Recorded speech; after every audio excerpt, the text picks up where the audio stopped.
A man your size can be intimidated. It's easier fighting than doing this. It's easier getting punched in the puss.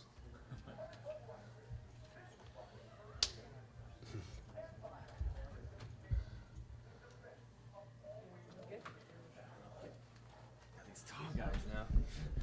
These little 25ers.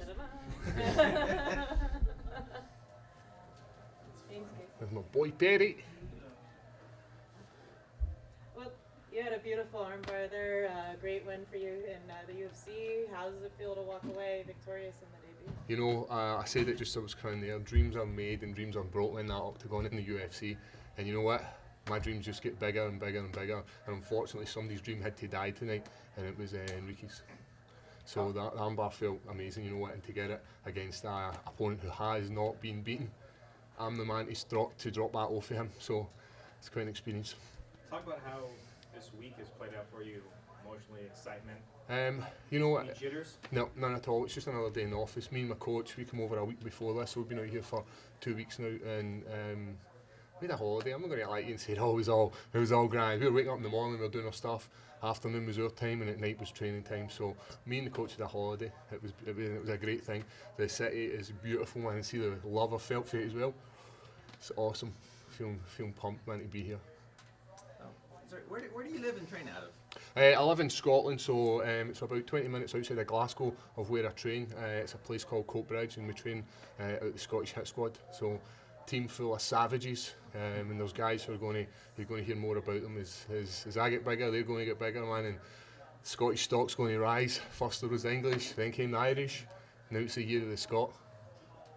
We couldn't hear back here, but did you mention you teach at a school? Yeah, I work for an educational charity in Scotland. They're all over the UK. They're called Skillforce.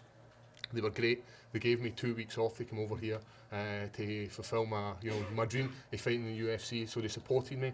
The love I've felt from staff within the schools and the pupils have been messaging me like non-stop, and you know it's overwhelming. The love I've felt from Scotland, not only from like the schools and the students, but everywhere. You know, I feel like it's hard to describe. You know, I'm just a normal guy. I'm back in working Monday morning, and I've just got a submission victory in the UFC, so it's pretty sweet. What have you got there wrapped around? Beads. Every single fight we've had them. My daughter gave me them, and you know what? I keep them all the time. So I've got a few rituals. Keep pictures of my daughters inside each glove. Keep my beads, man, and that's my rituals, and it means a lot to me. You said that anybody that goes to the ground with you is in danger of getting submitted. That's your Yeah. You know what? I'm dangerous standing up, and you've seen that. I was dropping my elbows, man, and I was loving it. I was pumped.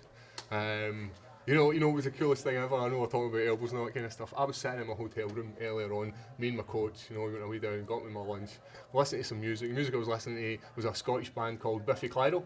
Huge, right? And the guy for the band sends me a tweet. For me, I was jumping about the hotel like away. I was more pumped. I was more pumped for that than going out here to fight. That was like the greatest thing ever. Been a long time fan of the Biff, so it was pretty badass. Curious, there's a lot of people on social media that were asking about your nickname. I think it's from Inglourious Basterds. It is. There's also another wee meaning, but it stays in the gym, man. This nicknames are made in the gym and they stay in the gym. So there is another reason behind it, but the film is one of the reasons. But hey, you're never going to find out. You speak to the strength of the division, and how soon do you think you can really make an impact? Well, Enrique was 12-0. He was 2-0 in the UFC. Had not been beat, and he was in the top 20. I'm 9-0 now, had dropped his O, and you know what? I'm not going to accept anything less than a top 15 opponent now. You know, I'm wanting to make waves within the UFC light heavyweight division. It's going to be my division. I know it is. I just it feels like this is what I was put on earth to do. So I'm feeling jacked right now. And you know what, my boxing coach, he says to me, Lawrence, he always says to me, you're a genetic freak, even though his dad slags me and says I punch slow. But I don't care, man, I love these guys. And you know, my coach, Brian Gallagher, who he spends so much time with me. This guy's like my best pal, as well as my coach. He looks out for me, and his words of wisdom, man, I've seen us through 9 victories, and the team I've got round about me just, you know, it's hard to describe, man. There's nobody you want to take this journey with than these guys. I know it sounds cheesy, but it does. Is there anybody right now that's on your radar that you'd like to fight next? You know what? UFC London's just round the corner. I would fight a top 15 opponent any day. I don't even watch the UFC. I'm not going to lie and say I know this guy. The only guys I know are like big names. So I'd take him to the top 15. Fling me some names, man. I'll take some of these guys. But then I'm hoping UFC Scotland's going to come in the new year. Don't know when it is. I'm hoping it's going to be around about summertime so that I can have some, train over the summer while the schools are off. I can be off and don't have to take any time off. And maybe get like a Brazilian legend, man. That's what me and my coach, we were saying, oh, it'd be cool to fight like a Nog or like a Shogun Rua or something. That'd be cool. I know these guys. Everybody else I don't know. I know there's a guy called John, what's his name? John Jones, is that you? No, I know his name. I'm only kidding on, man. I'll take him. What's he doing? Hey, he's got some issues right now. Ah, yeah. We all got our issues, brother. So is the hope to keep fighting full time? Will you step away from teaching? Or is No. that something you hope to No, to I do regardless? love my job. I wake up on Monday morning happy. The only thing I dislike about it is, when you've been up at 5 o'clock and you don't get home till like 9 o'clock at night, it's a long day. And that side that I don't like, but you know what? Waking up on Monday morning, not a lot of people can say they love their job, and I'm one of the guys, as well as having a hobby that I love. So it's a cool life to have. I'm living the dream.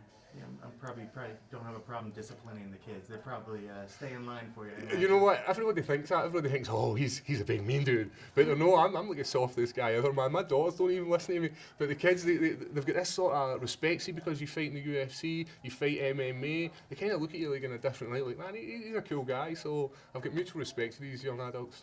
And they're all, they're all telling me, they're all saying, oh man, you need to give us a shout out, give us a shout out. But there's far too many. And I was like, I'll give you a shout out. But you know what, guys, there's far too many. You're not going to get a shout out.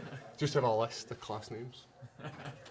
Perfect. Awesome. Guys, thank you very much. It was a pleasure. Appreciate it. Oh, you're late, man. You missed. It was comedy gold. Missed it.